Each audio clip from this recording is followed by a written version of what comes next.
6 अगस्त 1945 का हिरोशिमा परमाणु हमला। द्वितीय विश्व युद्ध के दौरान जापान अमेरिका के खिलाफ इटली और जर्मनी के साथ मिला हुआ था। युद्ध ने जापान की आर्थिक स्थिति को बेहद खराब कर दिया था। 1945 तक जापान में भोजन की कमी थी और लोग भूख से परेशान थे। इसी स्थिति में अमेरिका ने जापान के खिलाफ अपनी रणनीतियों को तेज किया। 6 अगस्त 1945 की सुबह करीब 7 बजे जापानी सेना के रडार पर एक अमेरिकी लड़ाकू विमान की हलचल दिखाई दी। हालांकि इसे पहले एक सामान्य निगरानी उड़ान समझा गया। जब विमान ने वापस जाने का निर्णय लिया तो जापानी अधिकारियों ने राहत की सांस ली, लेकिन उनके लिए यह खुशी क्षणिक थी। सुबह 8:15 पर एनोला गे नाम का एक बमवर्षक विमान दक्षिण की ओर बढ़ा। यह विमान लिटिल बॉय नामक एक 4 टन वजनी न्यूक्लियर बम ले जा रहा था। जब बम गिरा तो यह ओई ब्रिज के पास जाकर गिरा, लेकिन अपने लक्ष्य से 250 मीटर दूर। विस्फोट ने 15,000 टन टीएनटी के बराबर ऊर्जा पैदा की, जिससे तापमान 4000 डिग्री सेल्सियस तक पहुंच गया। विस्फोट के साथ ही एक तेज रोशनी फैली, जिससे आसमान में आग का तूफान सा लगने लगा।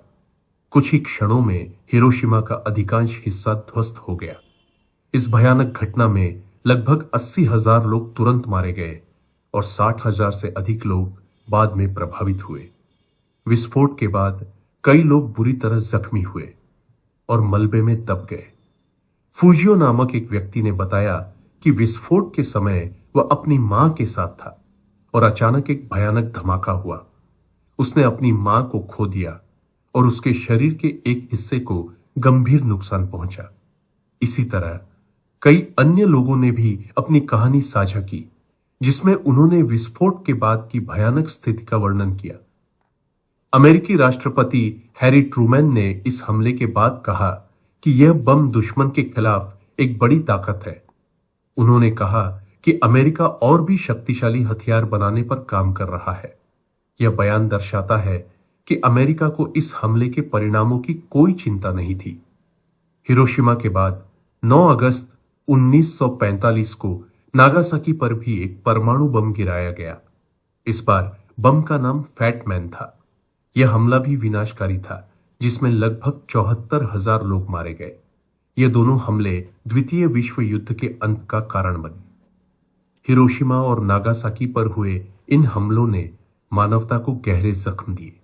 इन घटनाओं ने हमें यह याद दिलाया कि युद्ध के दौरान निर्दोष लोगों की जान कितनी आसानी से जा सकती है।